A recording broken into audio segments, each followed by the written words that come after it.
I'm feeling good, I got the monkey on my back and now I'm finally free. I gave my life over to Christ, he changed my life and now I'm finally free. Don't have to carry no more weight up on my shoulders, now I'm finally free. Finally, oh yeah. So many things in life I had to give up on, but my God didn't give up on me. No, he didn't. He gave me another chance. Hey, I was blind, but now I see. Oh yeah. I finally gave my life to Christ and now I'm finally free.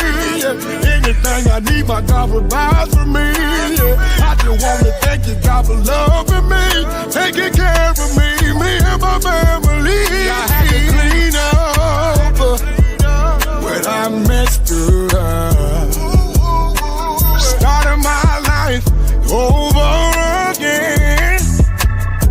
Now I'm finally free. I'm feeling good, I got the monkey on my back and now I'm finally free. I gave my life over to Christ, he changed my life and now I'm finally free. Don't have to carry no more weight up on my shoulders, now I'm finally free. Finally, oh yeah. People talk that what they do and what they say can't stop my moves. Let me say a thing or two about what God can do for you. I know he did it for me, I know that he'll do it for you, because I am living proof of what my God can do for you. People change, but my God won't change. I weather the storm with a smile on my face. Singing hallelujah is the higher praise. Lord, I want to thank you for another year. I've been changed. The angels in heaven done shine my name. Gave my life to Christ and now I'm finally free. Anything I need, my God provides for me. I just want to thank you, God, for loving me, taking care of me and my family. He took the shackles off my feet, now I can dance and now I'm finally free, finally free. This was for the people in the world who believe in Jesus, believe in Jesus. He took the shackles off my feet, now I can dance and now I'm finally free, I'm finally free. This was for the people in the world who believe in Jesus. I'm feeling good, I got the monkey on my back and now I'm finally free. I gave my life over to Christ, he changed my life and now I'm finally free. Don't have to carry no. What's going on, everybody? Welcome back to the channel. It's your man Wise. Hey, appreciate you guys pulling up. Happy Friday Eve. It is Thursday. April the 3rd. We're 3 days into the second quarter, y'all. This year is flying by. It's flying by. Goodness gracious. Oh, man. I appreciate you all pulling up, man. Thank you very much. I hope all is well with you all. I hope the morning has started off great. I was able to get up this morning, get a good workout in. We started the day off properly. And hey, since we're talking about, the tariffs and yesterday was Liberation Day, I just felt that, it just made sense to, start off with Tonio Armani, man, finally free. Appreciate you all, man. I appreciate you all pulling up. Let me show some love to the folks in the chat this morning. We have 78 people in the building thus far. Please make sure you all hit that like button for me if you haven't done so already. Shout out to Redefined Queen, first person in the chat this morning, 8:44 a.m. Appreciate you pulling up this morning. God bless you. Thank you very much. What's up, Big Job Ford? How you doing? Scott Jung, what's going on with you, brother? Appreciate you pulling up. Cheshire Insight, Dublin, Ireland, in the building. Appreciate you pulling up, man. Across the pine. Appreciate you pulling up this morning. What's going on, Marcus Tillman? We got Waldorf, Maryland in the building. What's going on? We got a couple Marylanders in the house today. What up, Delinda? How you doing this morning? What's up, Regina? How you doing this morning, sister? Appreciate you pulling up. Thank you very much, as always, keeping things civil in the chat. What up, Larry Montgomery? How you doing? Distorted One, appreciate you pulling up. What up, Buddha? West Sand Lake, New York in the building. What's going on with you? What up, Thea Flies High? Roscoe, New York in the building, man. We got a lot of New Yorkers here, man. A lot of New Yorkers, man. Now, are you guys able to walk out in the streets and tell people, hey, I am a conservative, I am a follower of Christ? Are you guys able to do that up there in New York? Appreciate you all pulling up, man. Shout out to the New Yorkers, man. What up, Lori Ottoson? How you doing this morning? What up, B? How you doing this morning, sister? Hope all is well. Appreciate you pulling up, keeping things civil in the chat. What up, Zephyr K9? Appreciate you pulling up, as always, keeping things civil in the chat. What's up, Delinda House? How you doing? And absolutely, man, please make sure you keep Austin Metcalf's family, lifted up in prayer.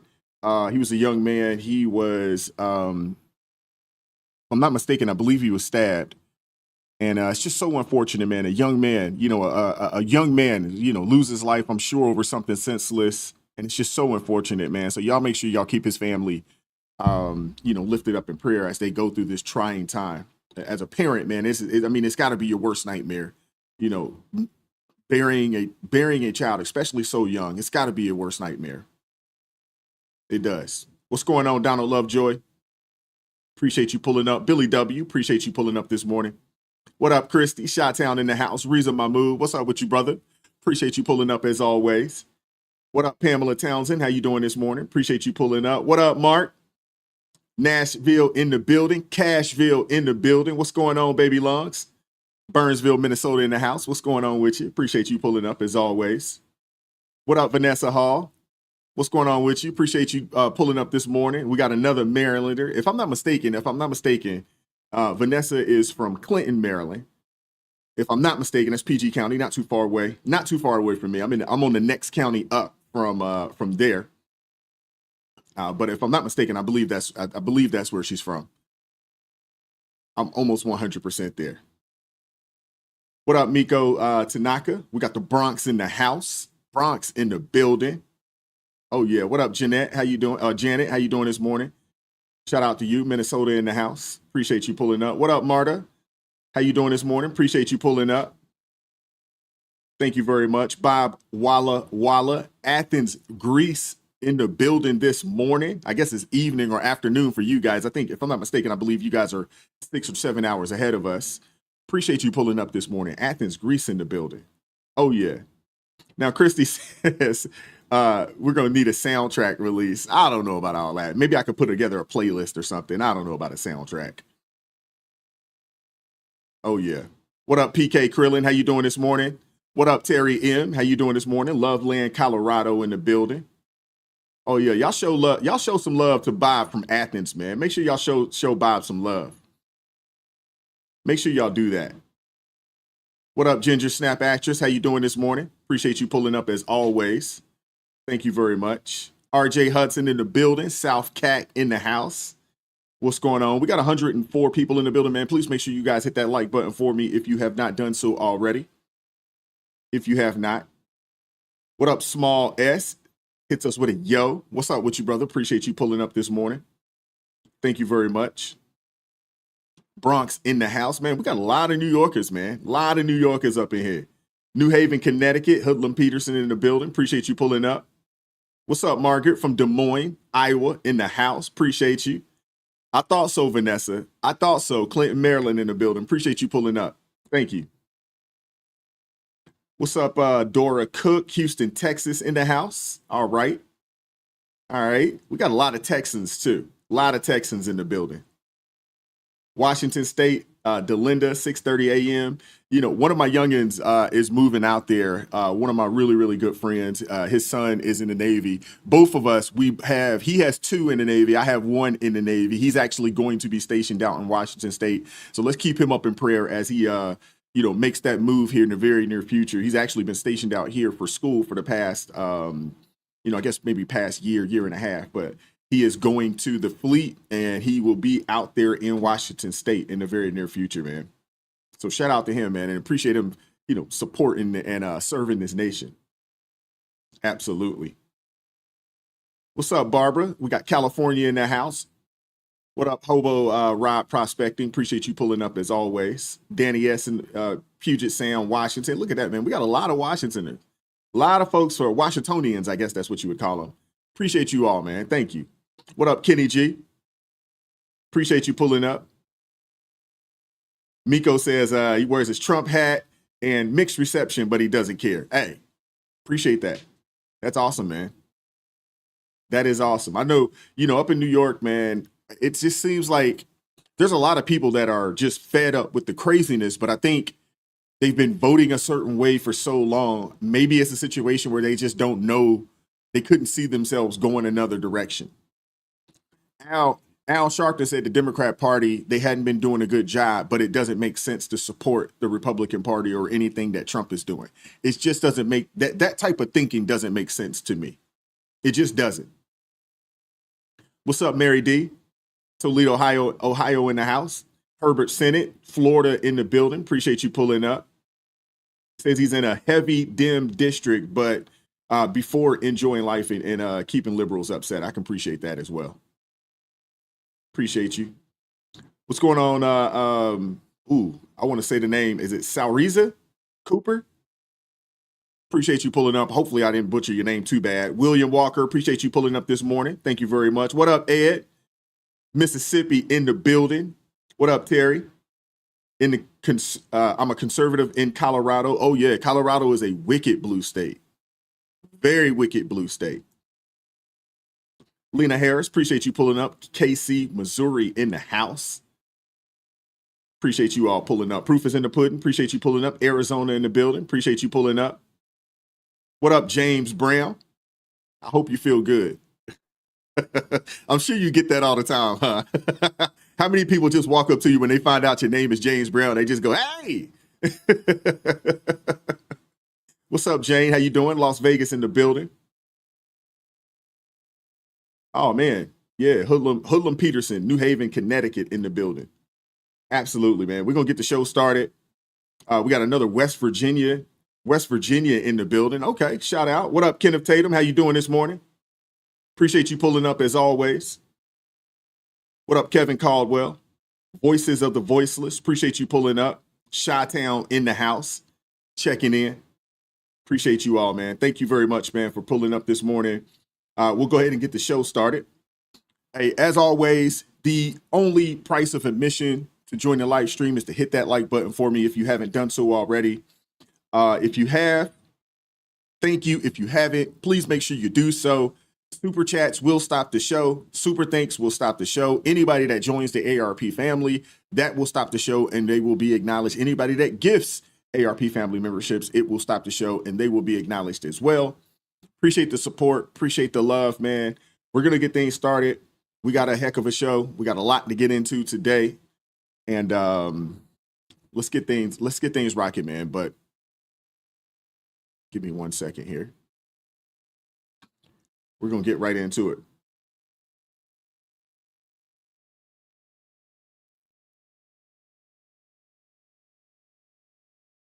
Americans, this is Liberation Day. Waiting for a long time. April 2nd, 2025 will forever be remembered as the day American industry was reborn, the day America's destiny was reclaimed, and the day that we began to make America wealthy again. We're going to make it wealthy, good and wealthy. Oh, yeah. So Liberation Day, as you guys just saw, was yesterday. It's a term that was coined by President Trump to mark April 2nd as a turning point for the United States economy. The administration's been hyping up this for weeks, calling it a moment when America takes back control of its economic destiny with a bold new strategy centered on trade and industry. And let me tell you, in my opinion, it is about daggone time. So many other countries out there, man, they've been taking full advantage of us through unfair trade practices for years, decades, that is. Decades, they've been taking full advantage of us. And Trump, he hasn't been wrong to this point. He hasn't. And he hasn't been wrong to point out the serious imbalances. And Trump, honestly, he's been talking about this going back to the 80s and 90s. This isn't some new phenomenon or something that he just came up with. This goes back to the 80s and 90s. Seriously.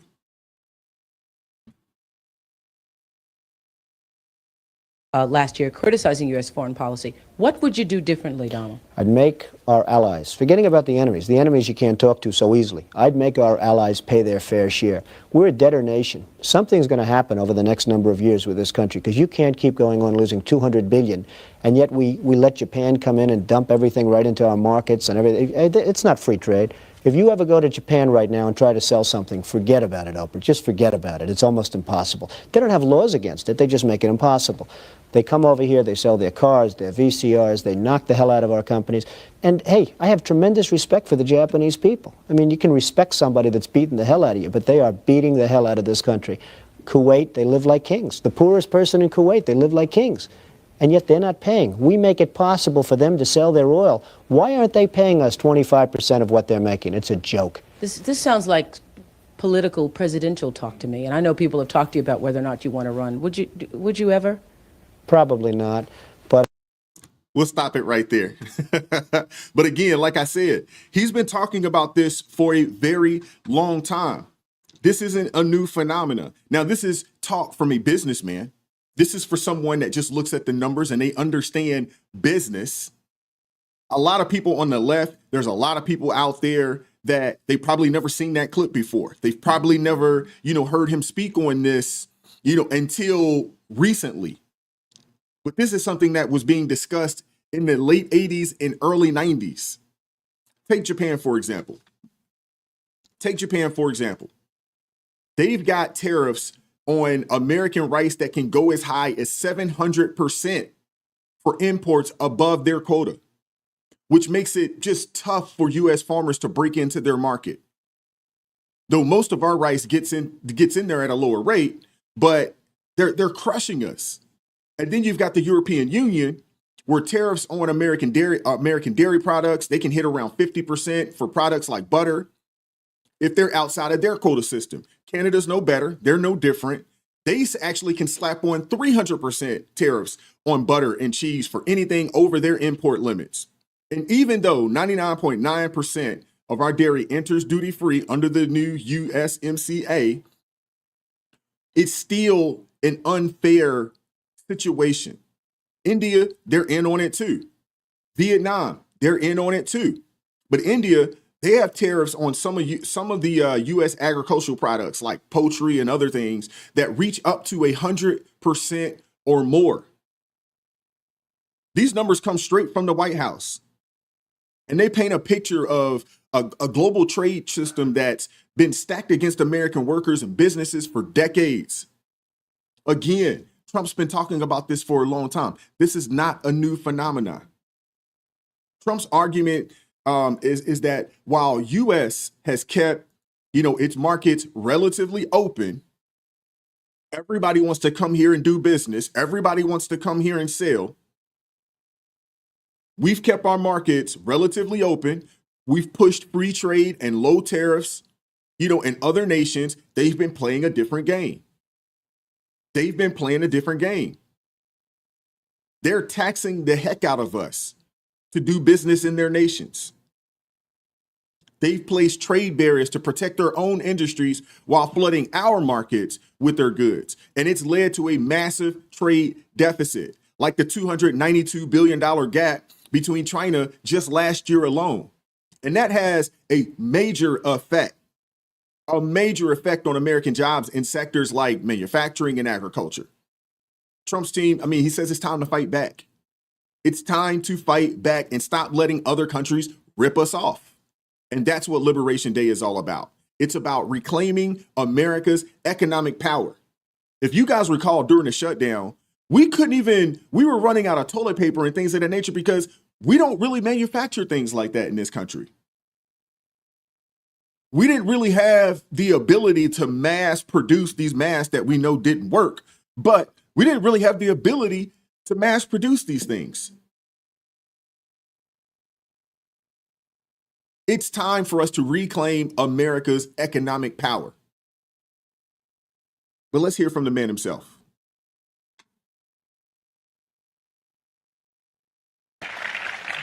So if you look,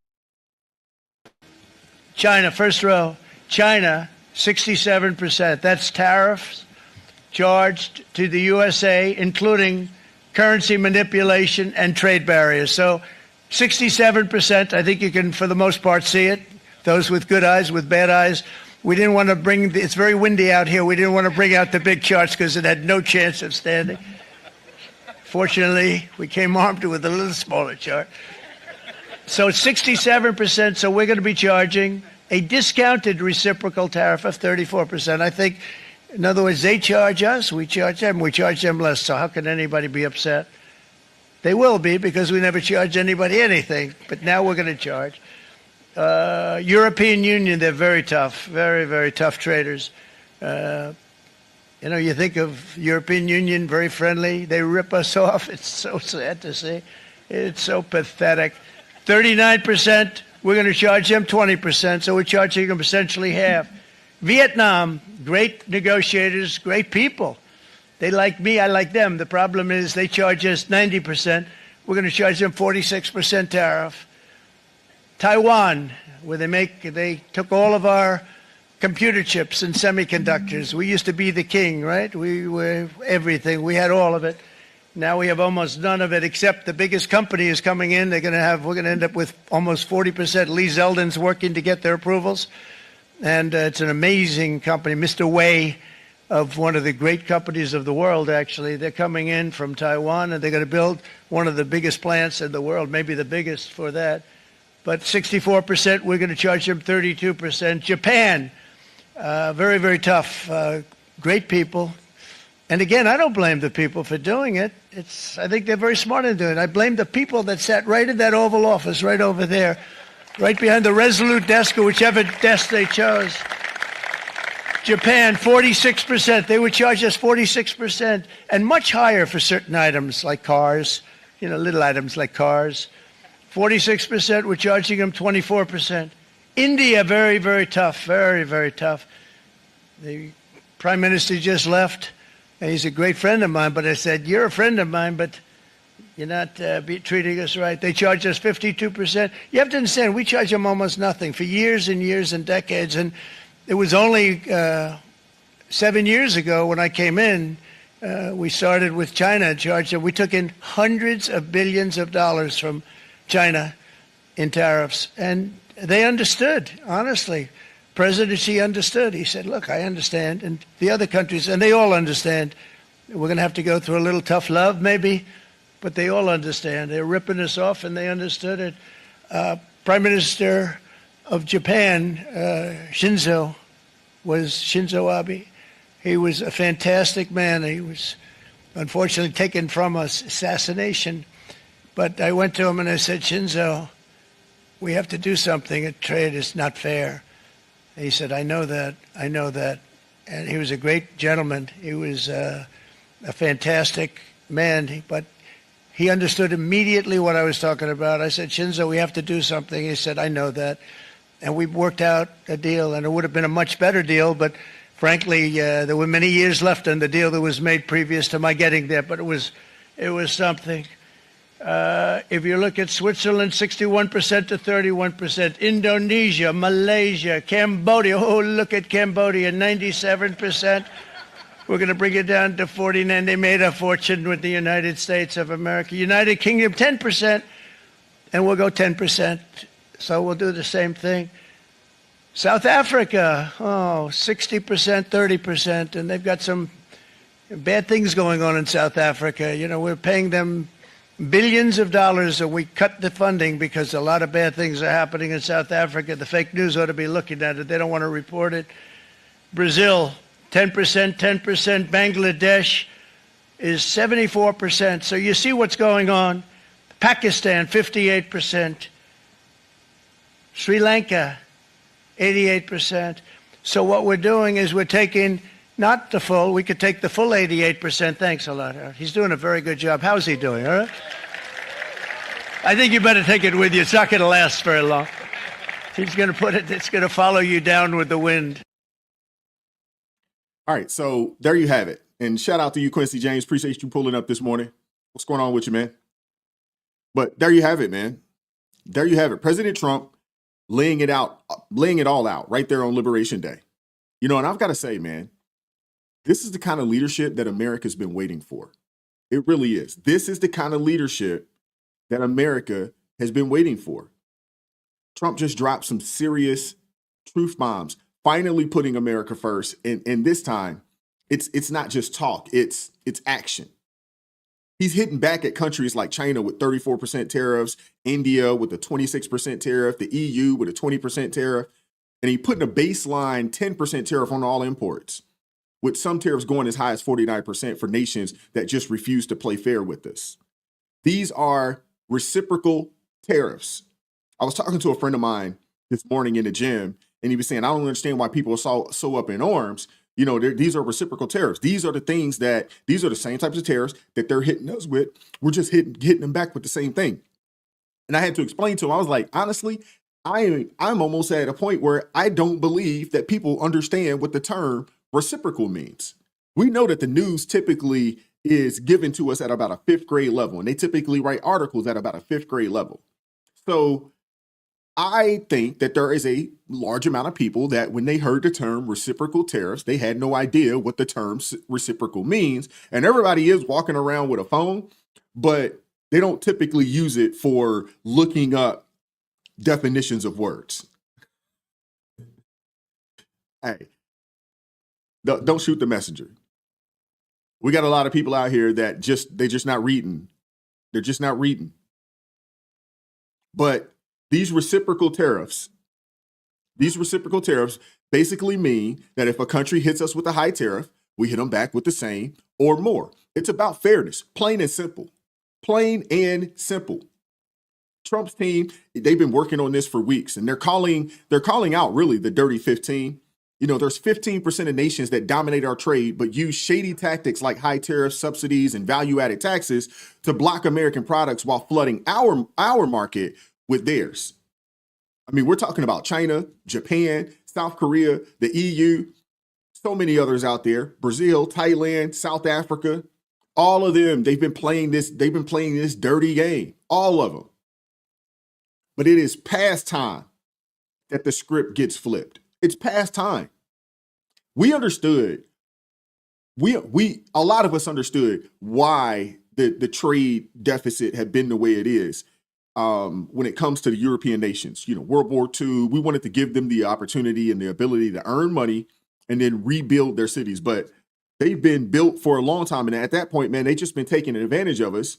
And what we do understand is that these people were not going to flip, and they were not going to do something out the kindness of their hearts. We know it. And unfortunately, we've had a lot of weak leaders in this nation that refuse to go back and say, hey, man, we got to look at this. We got to look at this. So now these nations are being forced to lower their barriers or pay big time if they want to access the U.S. market, which is the largest economy in the world. Nobody spends money like Americans. Now, I'm one of those kind of people, I think that Americans, we have a spending problem, but nobody spends money like Americans. Nobody does. And it doesn't stop there. Trump's hitting foreign-made cars and auto parts with a 25% tariff, effective immediately. That's a direct shot at countries like South Korea and Japan, who ship millions of vehicles here every year.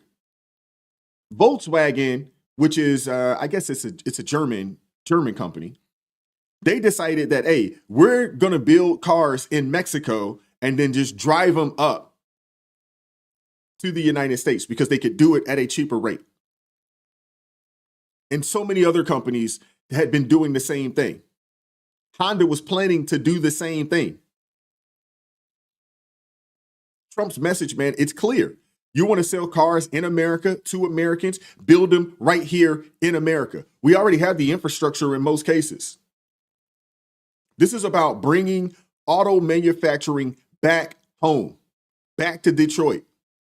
back to blue collar towns that have watched their industries be gutted over the last few decades. That's the sound of factories roaring back to life and American workers finally getting back to what was taken from them. And that's not all, man.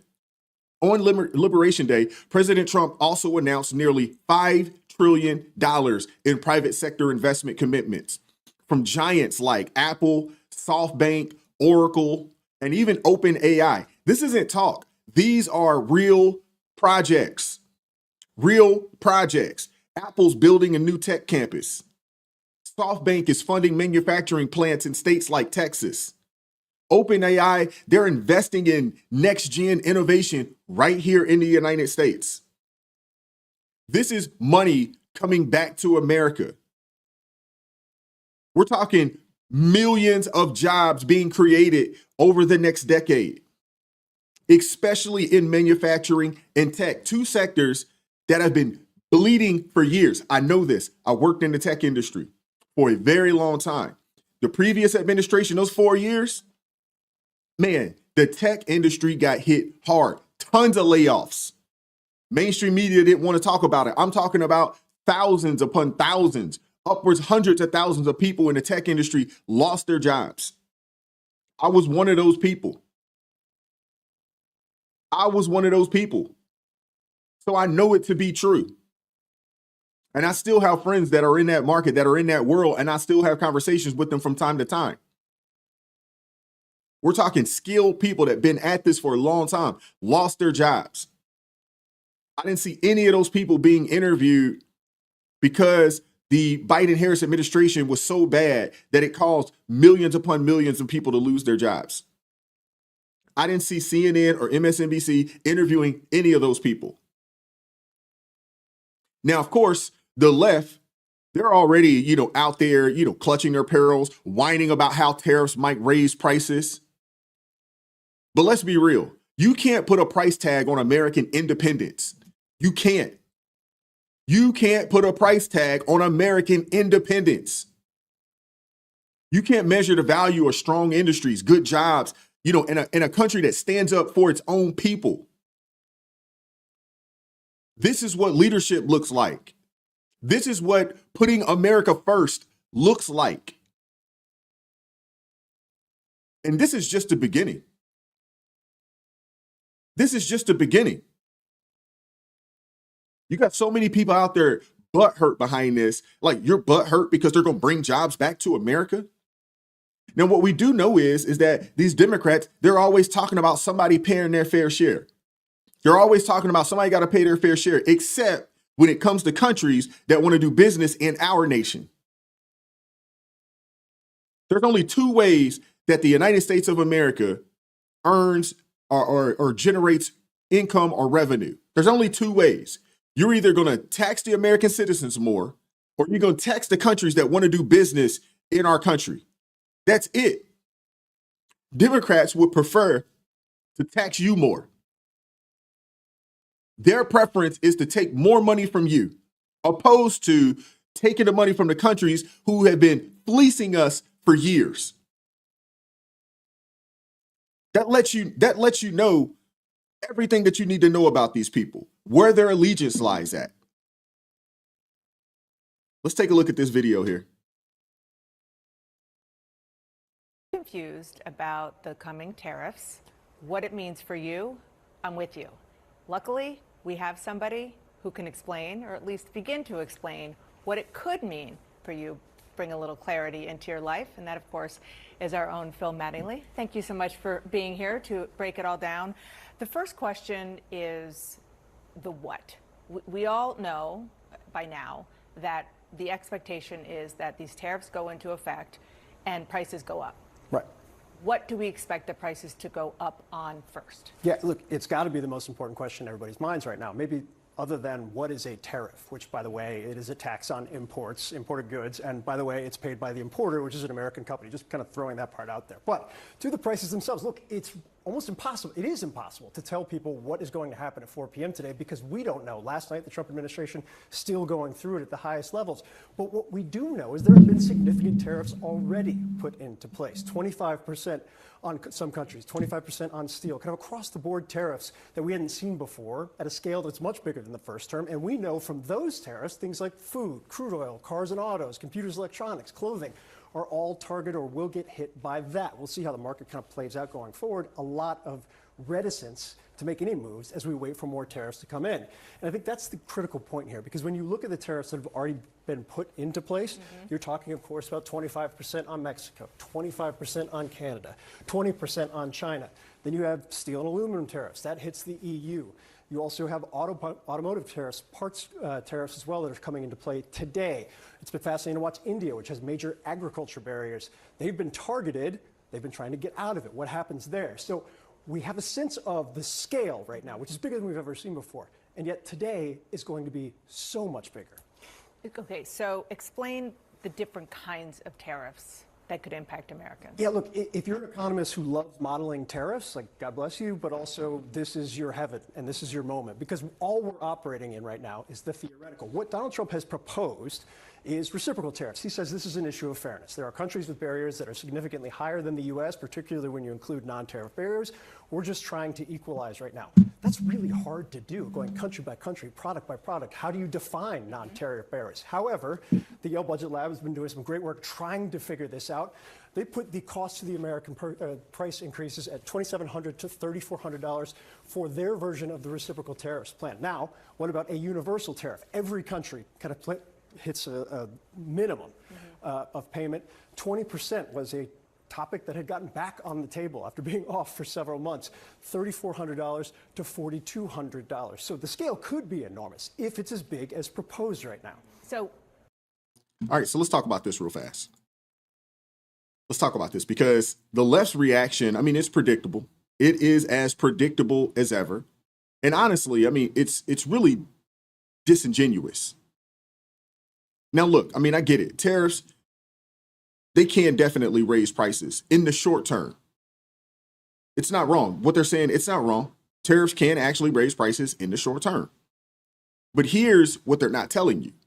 This isn't just about price tags today. It's about leveling the playing field for tomorrow. Again, what we were talking about yesterday, the things that we are doing, it's not really about us. It's really about what type of nation are we going to leave our children and our grandchildren. And that's where Trump's vision comes in. That's where his vision is. He's got children. He's got grandchildren. I would assume he might have some great grands. The goal for all of us should be to leave this nation better for them. Because if we keep operating as business as usual, there will be no country for them. There will not be a country for them. For decades, I mean, we've let other countries dump cheap goods into our economy while they turn around and slap massive tariffs on American products. And we've paid the price. We've paid the price. 3.7 million jobs lost to China alone since 2001. 3.7 million jobs lost to China alone dating back to 2001. 2.8 million of those jobs were in the manufacturing field. And that's according to the Economic Policy Institute. So, you know, Trump's tariffs, they're not reckless. They're a negotiation tactic. I mean, he's saying if you want access to the U.S. markets, if you want access to the largest economy in the world, play fair or pay up. Simple as that. And it's already working. Canada's signaling that they're willing to drop their tariffs if we drop ours. That's leverage. That's leadership. But the left, they won't talk about that. They won't mention what happens when we actually bring manufacturing jobs back here to the States. Not just a talk, but actually making it happen. When you look at that 25% tariff on foreign cars, the president of the UAW, hey, they are ecstatic about this. And we know what time it is with them. They were campaigning for Kamala Harris. Do you have any thoughts in your mind that Kamala Harris would be thinking about doing anything along these lines? honestly, she was going to do whatever her she was going to do whatever her handlers told her to do. She doesn't have an original thought in her head. That 25% tariff on foreign cars, it's already pushing companies to build right here in the United States. They're already broke ground. They've already broke ground on a new Honda plant right there in Bloomsburg, Indiana. And here's the kicker. Over time, prices can actually go down because you cut out the middleman. The foreign shipping, the overseas labor costs, that have been undercutting American workers for decades. All of that goes away. And the other thing, which would you rather have? Would you rather have them raise your taxes or tax other countries and you get a choice on how you spend your money? Do you support an American-made company that may be a little cheaper? Or do you still got to have that Toyota, that Honda? Do you still got to have that Mercedes, that Lexus? Do you still got to have that? You get to make a choice with how you spend your money. Now picture this, man. Cars being built in mass in Detroit once again. Tech made in Texas. Clothing stitched in the United States. There was a time when you could go to a Walmart or any store out there for that matter that you would see that were products that were made here in the United States. You'd be hard pressed to see something like that today. It's rare. And a lot of us here in America, man, we've lost that sense of nationalism. We've lost that sense of, hey, be willing to support an American company. We've lost that. When you produce locally, you avoid global supply chain disasters. You avoid it. And you also support Americans and American jobs. But the Democrats, they'll spin it however they can. Senator Schumer, he even called Trump's tariff plan a crazy idea in his head. But what we know about the left and what we know about these Democrats, they don't care about Americans. They for daggone sure don't care about the working class. They don't care. During the Biden-Harris administration, the top 10% of people made tons of money, and the rest of us, we got poor. The rest of us got poor. So for a Democrat, for anybody that may challenge you, I would just say, hey, if standing up for American workers is crazy, I need to be crazy. I'm okay with being crazy. If you think standing up for American workers is crazy, I'm crazy. But that tells you everything that you need to know about these Democrats and their priorities, because they don't care about regular working Americans. They don't care. Their goal of increasing income to the federal government is to continue to take more money from you, out of your pockets, out of food, out of your children's mouths. That's their goal. That is their goal.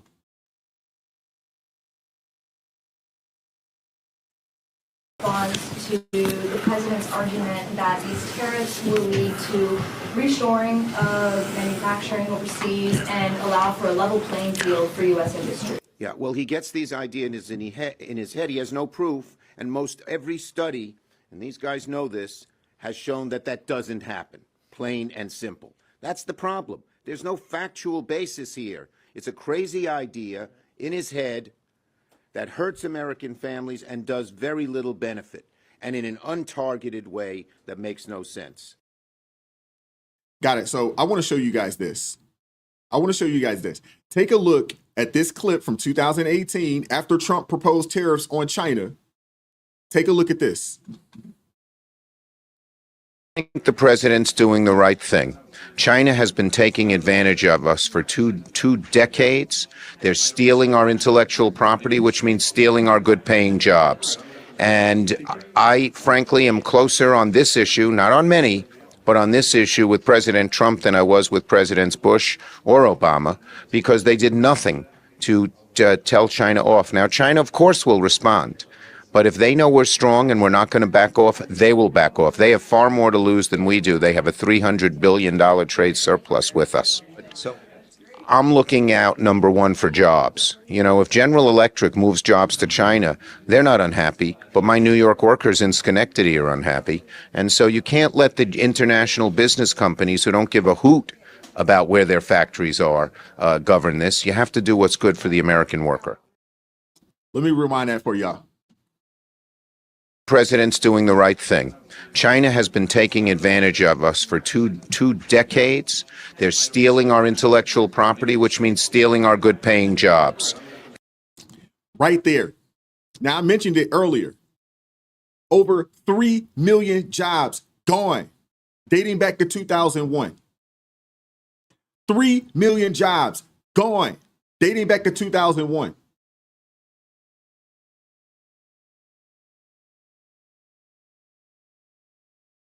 Think about that, man. Who's selling us out? We've lost 3 million jobs. And even he said it. 2018. What was that? 7 years ago? Is that right? 7 years ago? Now, all of a sudden, this is a crazy idea in his head. I mean, man. Schumer's sudden amnesia on China proves exactly what we've always known. Democrats, they talk tough on MSDNC, but fold when it counts. They fold when it counts. That lets you know they do not care about us. I am a firm believer that you judge a tree by the fruit that it bears. And the fruit that the Democrat Party bears, it is rotten fruit, and you should not eat from that tree. They have been awful for the American people.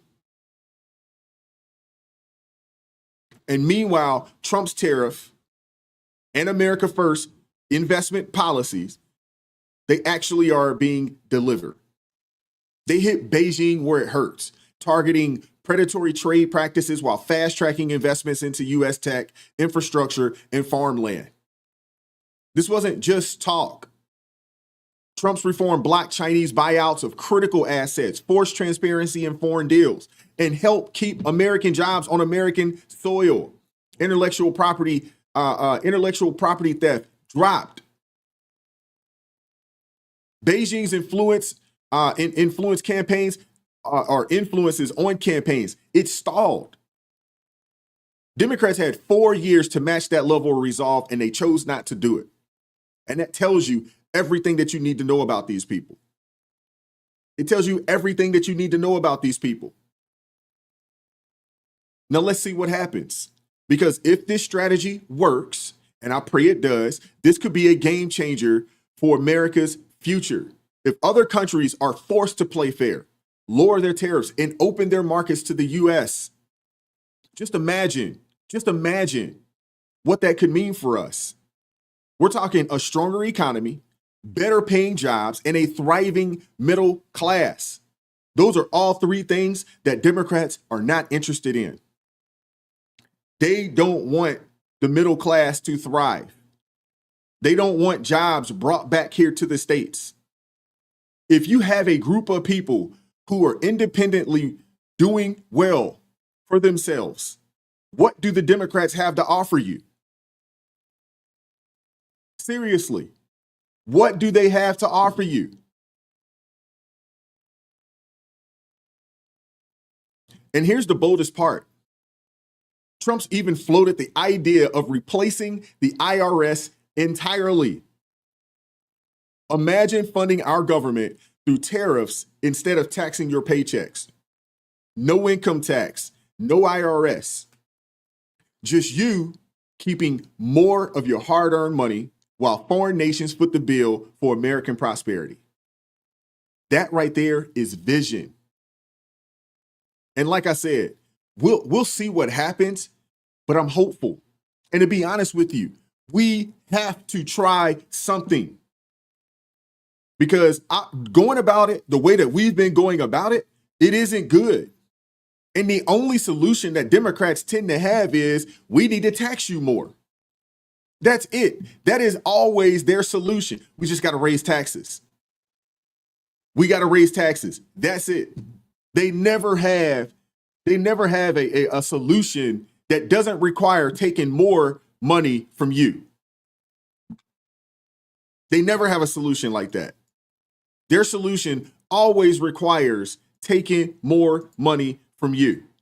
Jasmine Crockett, she said it. She said it on the Breakfast Club. Oh, we just got to increase revenue. There's only two ways. We talked about this earlier. There's only two ways the government generates revenue. There's two.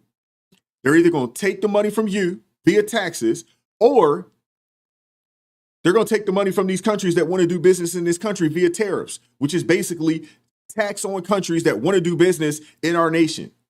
That's the only two ways that we make money. That's it. And you got to think, this country went to war over, when it comes to taxes, over so much less. Over so much less. Somebody in the chat remind me how much the that tax that kicked the Tea Party off. I believe it was like a 2% tax that they wanted to hit us on. I believe that was the case. I think they wanted to hit us, on that T tax. I think it was like 2%. And the country revolted. If I'm not mistaken, I believe it was 2%. I could be wrong. I might be off a percent. But the country revolted. And in some states in this country, Americans are paying upwards of 51% total in taxes. If you make a certain amount of money, if you earn a certain amount of money in states like California, New York, Minnesota, you could be paying upwards of 51% in taxes. So you're literally half the year, or a little over half the year, you're working for the government before you're even able to really keep some of that bread. Think about that, man. Think about that, man. And speaking of the left's empty promises and economic fear mongering, it brings me to the next story. It brings me to the next story because while Trump's out here fighting for a stronger America, the left, they're busy spreading lies to scare up everybody. They're busy spreading the lies to scare up everybody. And first up, we've all heard about, how Trump and Elon are going to cut Social Security and Medicare, Medicaid services. We've all heard about that. We've all been told by the propagandists, that lie in the media. And I mean, this line of attack, it's kind of died down. It sort of died down, for a couple of days. But there it was again. Just as Wisconsin and Florida was preparing for a special election, it reared its ugly head once again. CNN had former Wisconsin Governor Scott Walker on to discuss this and more. And Walker, he was having none of it. None of it. Check this out. On Musk for a second, because it is true that he spent $20 million on affiliated groups that were involved in this race. Is it a risk for Republicans to put all their eggs in that basket? Not only did he spend the money, he came to the state. Right. He came to the state. He talked about cutting Medicaid, Social Security through DOGE, bringing those issues up. Actually, he never talked. He explicitly said in Green Bay that he would not cut Social Security. Well, that's exactly what he said. He talked at his rallies. No. Other people said about that, but I was there. I watched him. Okay. He did not say he was going to cut Medicaid. Other people at his rallies who work for DOGE, who work for Elon Musk's organization, talked about those issues. No, I was at the rally. Not one of them said that. That's what protesters said, but nobody there actually said that. Do you think that there are risks here? There are. If people believe the lies that people are saying about that. Being but that's not at all what they said. If people believe that Medicaid and Medicare is going to be touched, that's just a flat, outright lie. What he talked about are people who are over 120 years old who clearly are not alive. Well, the reason I brought it up is Social Security or Medicare. Okay, well, that's totally wrong. I think just to sort this out, the reason I brought this up is because the claim here is that there's massive, widespread fraud and that's all they're addressing. That's obviously a disputed claim because it's not true that 120-year-old people are getting Social Security checks. The checks stop at a certain point automatically because those checks and But those balances Social are Security already in numbers place. get counted for various parts of the federal government. So they don't get a benefit directly to those people, but they count for money that gets allocated to different departments in their budget. And they shouldn't be. If somebody's no longer alive, they shouldn't be able to count that I as guess an my allocation. fundamental question was, what are the risks here of Elon dabbling in elections for Republicans going forward? Well, again, I think in the end, he's going to have to continue to make the case. Part of the reason why when we talked about our recall, what flipped things for us early on in that recall process, Time magazine called me Dead Man Walker. And the reason was because all the narratives coming out from the press, coming out from the left, were about all these horrible, egregious things. Once we started to give examples of things we were actually doing, not the things the press said, not the things that our opponents said, but the things that we were actually doing, when we ended up going before the voters in the final election in the recall, we actually won by more votes than we did. So I think that what's paramount for him or anyone else aligned with him is keep giving actual examples of what they're doing. Set aside things like Social Security and make it abundantly clear that that's not being touched. But if there's waste, fraud, or abuse, spell it out, make the case, and bring it to the voters. Okay. So do you guys see how they, try to spin these narratives? Y'all see that? Yeah, we watched the rally too. And like Walker, I never heard Elon say anything remotely close to what the media is claiming. Remotely close to it. But let's shift from the spin to the facts, because the real scandal isn't about who wants to reform entitlements. It's about the fraud and abuse that's draining them dry. And according to the Government Accountability Office, improper payments in Medicare and Medicaid hit $100 billion in 2023 alone. $100 billion in 2023 alone. 1 year. Now zoom out. Past the decade. That's over $1 trillion lost. Think about that. Think about that. $100 billion in improper Medicaid and Medicare services or payments. We're talking $100 billion. That happened in 1 year. Now, if you look at that over 10 years, that is $1 trillion gone. No one's asking how we got there. How did this happen? No one's asking it. A major factor, it traces back to the Obama era policy, changes that allowed people to bypass basic eligibility checks. For years, Medicaid hasn't properly verified recipients, and now we're all picking up the tab. And it gets worse. It gets worse. Antonio Gracias, and I cannot roll my daggone R's. I struggle with that. But he was one of the whistleblowers that exposed this mess. And he uncovered a stunning scheme. Millions of illegal immigrants were granted Social Security numbers through parole programs, and many ended up receiving government benefits. And what's even more alarming is that some of them were even registered to vote, and in some cases, illegally. This isn't just a paperwork issue. It's a systematic failure, and it's costing American taxpayers billions of dollars. Billions of dollars. Nobody wants to talk about it. Nobody wants to talk about it. Well, Elon Musk and the Doge team tackling fraud in Social Security, vowing to end schemes that are draining taxpayer dollars. As the saying goes, the wheels of justice turn slowly but surely. And I think probably the person that stole 400,000 Social Security numbers, at least, maybe more, will be arrested hopefully this week. In 21, you see 270,000 people, goes all the way to 2.1 million in 24. These are non-citizens that are getting Social Security numbers. Yeah, this is a mind-blowing chart. We went there to find fraud, and we found this by accident. All right. Valor CEO and Doge volunteer Antonio Gracias, the guy you just saw, was just with Musk in Wisconsin over the weekend. He joins us from the North Lawn. Antonio, good morning to you. Good morning, Steve. That's a jaw-dropping number. Where did all those people come from? Well, it made my jaw drop too when I saw it. We were in Social Security looking for fraud, waste, and abuse. And to do that, we actually looked at the enumeration system, the system by which people get numbers in America. And we found that there were just about 5+ million of them that came to the country as illegals, were giving various forms of parole or allowed in the country, and they got through an automatic system, Social Security numbers, so they get into our benefit systems. And we tracked that through and found that they were on the benefit programs.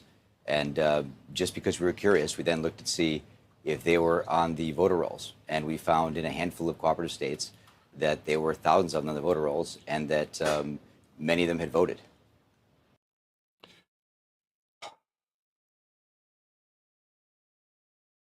All right, D, take care. This is sad. It really is. We got to break it down. We got to break it down. So there's been a surge in Social Security numbers, a surge in Social Security numbers issued to illegal immigrants. And it's not just sloppy paperwork. We're talking over 400,000 of these numbers were stolen. 400,000. 1.3 million illegal immigrants somehow ended up on Medicare. And yes, some were even registered to vote. And some of these folks actually voted. And that alone should tell you everything that you need to know. We even have reports of government employees emailing themselves hundreds of Social Security numbers. Why are government employees emailing themselves Social Security numbers? The reason, no one seems to know. But if that's not a red flag, if that's not a huge red flag, I don't know what is. And yet, Democrats pretend that nothing's wrong. They're acting like this isn't happening. They're out here talking about, hey, they're demanding proof. And when you show them the receipts, they wave it off as some kind of conspiracy theory. I mean, it's gaslighting, plain and simple. Maybe instead of denying that fraud exists, they should focus on fixing a broken system that they helped create.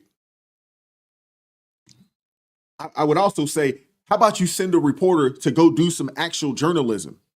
Do someone to do the daggone work. And then report on it properly. But they won't do that either. And here's the most frustrating part. It's not just the fraud itself. It's the blatant hypocrisy and total lack of transparency from the left. While they ignore the disaster unfolding with Social Security and entitlements, they're out there defending shady tactics and attacking anyone who plays by the rules. You can't claim to protect democracy while turning a blind eye to the chaos your own policies created. You just can't. And then you got these people out here saying that, oh, they're trying to take Social Security. No, it's you guys. Because if we keep operating the way that they want to operate, there's not going to be any money in Social Security. They're literally giving Social Security, our money that we work for, to people that never paid into the system, never paid a dime into the system. Go on about saving humanity. It's just an ego trip. Well, what's interesting about it is you heard anytime anybody brings this up, a Republican will say, well, what about J.B. Pritzker, and what about George Soros, and what about this, what about that? And I guess the answer is you don't see George, first of all, George Soros in you don't see them out there talking. Yeah. No. Right? I mean, they might be giving money to organizations, this and that, and people can criticize that if they want. But the idea that, like, oh, no, I am going to tell these voters, forget, like, hiring Scott Walker to do it or somebody on the Milwaukee Bucks, I'm going to tell them. Right. No, he has to suck up all the oxygen. There's only one other person that needs more attention, is Donald Trump. And there you have it, man. There you have it right there. CNN caught red-handed once again with their double standards on full display. Caught red-handed once again with their double standards on full display. I mean, it's a textbook example of the less favored game. Rules for thee, not for me. On one hand, Democrats ignore blatant Social Security fraud, over 400,000 stolen numbers, 1.3 million illegal immigrants on Medicare, some of them even voting. When it's pointed out, they dismiss it as a conspiracy and refuse to fix the broken system. On the other hand, CNN says it's totally fine for George Soros to funnel millions upon millions, probably upwards into the hundreds of millions of dollars into Democrat campaigns in secret. But when Elon Musk supports Republicans openly, suddenly that's a threat to democracy. I mean, these people are hypocrites Oh my gosh, man. If you didn't hear it yourself, you wouldn't believe it. So let me make this, let me try to make this click in my brain. So Soros can pull the strings in the shadows, but Musk gets demonized for being transparent. Wait, so Soros can pull the puppet strings and put batteries on people's back behind closed doors. But Elon Musk gets out there and say, hey, yeah, this is what we're doing and we're supporting these folks. That right there is bad. So that right there in itself lets you know they don't like transparency. They don't like it. That's the left for you. Always one set of rules for them and another for everybody else. Sickening. Seriously. Sickening.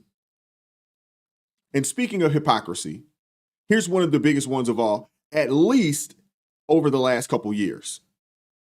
We've been talking about the left's double standards, ignoring Social Security fraud while demanding proof, and defending Soros's secret millions while slamming Musk for being as transparent as any political donator, I guess, could be. But nothing tops what we're about to dive into now. Nothing tops it. There's a new book by Ron Klain. I don't know if you guys are familiar with him, but he's Joe Biden's former chief of staff. It just dropped, and this dude dropped a bombshell about Biden's mental and physical state before that disastrous debate with Trump in June of 2024, last summer. The one, that was the showing, that was the debate that tanked his campaign and forced him to hand the nomination over to Kamala Harris. And let me tell you, this story exposes the left's hypocrisy on a whole new level. Because while they were hiding Biden's decline, they had the nerve to lecture everyone else about leadership and transparency. So according to The Guardian, and give me a second, let me pull this up for you. This right here, this is an excerpt from a Guardian, article. This excerpt here, so you guys, if you guys want the actual article itself, shoot me an email. I'll send you a link to the article and you can read the whole thing yourself. It's ridiculous, man. So Ron Klain, Biden's former chief of staff, he just admitted, in a new book that during the debate with Trump, Biden didn't even understand what was being said. He couldn't follow the back and forth, walked out of prep, fell asleep by the pool, and kept obsessing over foreign leaders telling him that he was doing a great job, as if that made it true. This wasn't just Biden having an off night. According to Mark Whipple's new book, Biden had been fading for years. And in one mock debate, he tapped out after 25 minutes saying, I just need to sleep. I'm afraid of losing my voice. 25 minutes. That's all it took for the sitting president of the United States to call it a night. I don't know about you guys. That's not a red flag. That is a blinking neon sign. And it didn't stop there. Sources say Biden was often fatigued, confused, staring off, unable to track conversations. Meanwhile, Jill Biden, playing stage manager instead of first lady, was busy talking about Vogue covers while people inside the White House knew something was deeply wrong. And one Biden ally reportedly confronted Valerie Biden Owens, which is Joe Biden's sister, one of the or one of his closest advisors, saying that she was so angry she was practically incoherent. Now, this is something that we have been talking about for a long time. This is something that was out there, but anybody that said anything about it, they would shout you down.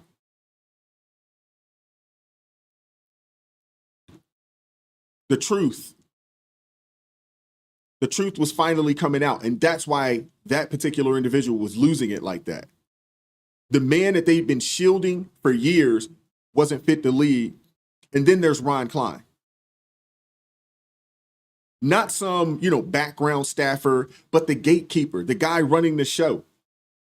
The closest thing that we had to a shadow president. And now he wants to act like this was some unfortunate accident. No, you don't get to do that. You don't get to do that, Ron. This wasn't a mistake. It was a choice. You saw Biden slipping and so many others, and they decided that, hey, we're going to cover it up. We're going to hide it. And we're going to run things behind the scenes. And all of these people, man, they're all complicit. They were all in on it. He knew what was happening dating back to 2021. And instead of telling the truth, these people decided to wrap him in bubble wrap, propped him up with media spin, and told America that we're imagining things. I mean, think about this, man. Joe Biden was on vacation for 40% of his term. Now, and that's what we know of. It's probably more like 70 or 80% of his term based on what we know today. And now this guy is going to try to rewrite history. He's going to try to rewrite history. When, even after, allegedly giving this interview, he was still out there pretending everything was fine. I mean, this isn't leadership. I mean, it's full-fledged, full-on deception. And the American people deserve so much better. So much better. It's really, really sad, man. Suffering from a cold that really constrained his voice and constrained his ability to be forceful in the debate. And he was trying not to lose his voice, it was very scratchy and very impacted by his cold. But the president is absolutely sharp, fit, on top of his game. What did you advise him to do? I had hoped he would stay in it, Ari. I thought that he, as he said in that remarks, I thought his record and his vision merited another term. And, we've been on the Biden roller coaster up and down. He had lost in Iowa, lost in New Hampshire in 2020, went on to win the nomination, win the presidency. We've been through ups and downs in this presidency. So I thought this was another turn on the roller coaster. We should fight through it. We know he didn't win. They gave it to him because they thought that he would be the candidate that could beat Trump because of his connection to Barack Obama. It didn't have anything to do with how tight he was. It didn't have anything to do with that. What we do know about the DNC is that they pick. The primaries don't matter to them. They choose. They don't care about you. They don't care about you. They don't care about your vote. I mean, they literally pushed Kamala Harris in there without having a special primary. They could have done it if they wanted to. But they didn't want to. Even this guy, Ron Klain, he could have sounded the alarm. He could have. He could have helped find, an alternative. He didn't. And for years, he knew Biden was slipping, and still he stayed silent. The entire administration was built on a lie. For 4 years, they gaslit the country, telling us that, Biden was sharp and in command, leading on the world stage. Meanwhile, we watched him fumble through press conferences, mumble through speeches, wander off stage, fall off of bicycles. We watched him do all of that like he was a confused nursing home resident. And let's be honest, he wasn't the president. Not in any meaningful sense, anyway. The real decisions, I would assume that they were probably made by Ron Klain, Jeff Zients, Jill Biden. Oh my goodness, I can't think of the other lady now. Oh, I can't. Suzanne Rice. There you go. I was having a brain fart for a second. Maybe even Barack Obama whispering in the background. But Joe, he was just a figurehead. He was just a figurehead. And the media, and when I say media, I'm not talking about the independent folks. I'm talking about legacy media, the propaganda arm for the Democrat Party. Let's not get started on them. I mean, they were complicit from day one. They refused to ask tough questions. They mocked anyone who raised concerns. They didn't act like journalists. They didn't. They did not act like journalists. They acted more like Biden's PR team. Again, they are a propaganda arm for the DNC. Remember that moment on CNN when a host admitted Biden barely made it to that debate? Do y'all remember that? That they were scrambling behind the scenes because he wasn't ready? Let's keep it real, man. It's not leadership. It was damage control. Now, like him or not, that's your business. Trump is present. He is in the mix. He's taking questions. He's holding rallies. He is gaggling with reporters. He is taking questions. He's also taking follow-up questions, which is something that we did not see President Joe Biden do. He's engaging with supporters and critics. He's not calling it quits after 25 minutes, or hiding behind handlers. It's not happening.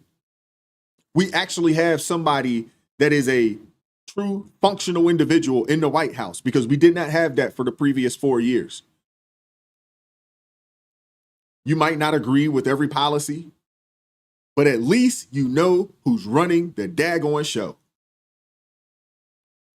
You may not agree with the policies, or you may not agree with all of the policies, but at least you know who's running the show. Because these previous 4 years, we still don't have a real idea as to who was making the decisions. They spent $42 billion as a part of that Build Back Better, $42 billion to expand broadband to rural areas, and they did not connect one home. That happened under Joe Biden's watch. They allowed 21 million people to cross this border illegally. That happened on Biden's watch. We still, to this day, do not know who is in charge. They printed so much money, they caused 29% inflation. There's some of the highest inflation rates. You'd have to go back to the Carter administration. That happened on Joe Biden's watch. We don't know who was running the nation. We really don't.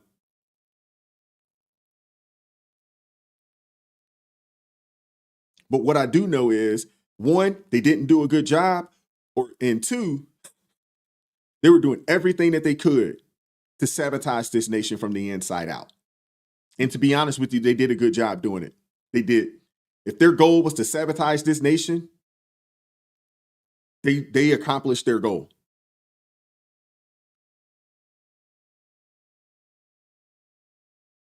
But I want to hear from you guys in the chat. I want to hear from you guys in the comment section on the replay. I appreciate you all pulling up this morning. Not as long as we went yesterday, but I appreciate you all pulling up this morning. Shout out to the Blues, B, Zephyr, T.A. Caskey. Appreciate you all pulling up. Renee Suzanne, thank you very much. Appreciate you all pulling up. I hope you guys have hit that like button for me. If you haven't done so, please make sure you hit that like button. And I appreciate the love, man. Lord willing, we'll be back at this tomorrow, 9:30 a.m. Eastern.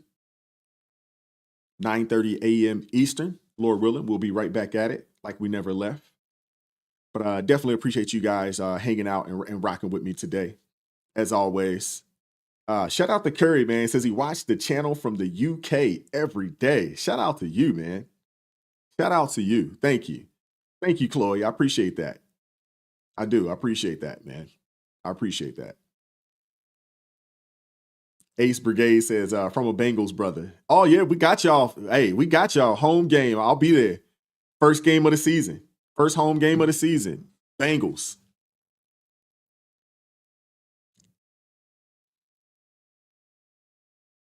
But yeah, we'll shut the show down, man. But I do appreciate you guys as always. RJ Hudson, man, enjoy the day. Enjoy the day. But appreciate you guys, man, as always. You know, if you hadn't hit that like button, please make sure you do so. If you haven't subscribed to the channel, please make sure you do so. If you'd like to support the channel another way, join the ARP family, or, you know, you can buy your man a coffee. That link's in the description box below as well. Keep God first. Stay prayed up. It is crazy out here in these streets. And we'll catch up with you all next time. Peace.